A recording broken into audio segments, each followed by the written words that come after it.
ఎవరు ఏమనుకున్నా 2 సత్యాలు చరిత్రలో లిఖించబడతాయి.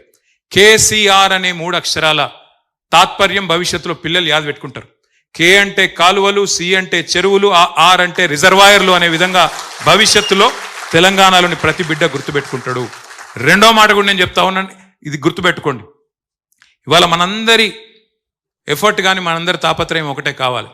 కాళేశ్వరం కామధేనువు, కాళేశ్వరం కల్పతరువు తెలంగాణకు అనేది అందరికీ తెలుసు.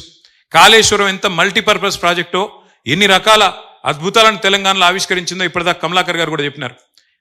తెలంగాణను ప్యాడీ ప్రొడక్షన్లో నెంబర్ 1 చేసింది కాళేశ్వరం.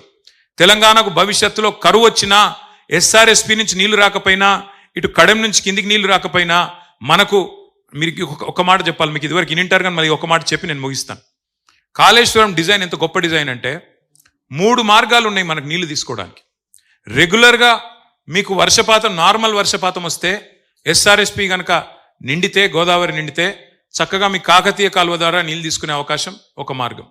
రెండవది, ఒకవేళ ఎక్సెస్ రెయిన్ఫాల్ వస్తే పైన మహారాష్ట్రలో కానీ ఇంకోటి కానీ మీకు ఎస్ఆర్ఎస్పి నిండి ఎక్సెస్ ఒకవేళ ఫ్లడ్ ఫ్లో వస్తే, ఫ్లడ్ లాగా వస్తే, వరద వస్తే ఫ్లడ్ ఫ్లో కాలువ ద్వారా మిడ్మానేరు నింపుకోవచ్చు, అక్కడి నుంచి నీళ్లు పైకి తెచ్చుకోవచ్చు.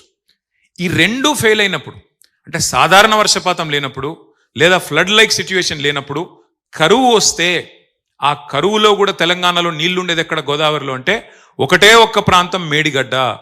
అక్కడి నుంచి అంటే తెలంగాణను డ్రాట్ ప్రూఫ్ చేసేది, కరువు వచ్చినా కరువులో కూడా తెలంగాణను కాపాడే ప్రాజెక్టు, కామధేనువు లాంటి, కల్పతరువు లాంటి ప్రాజెక్టు కాళేశ్వరం.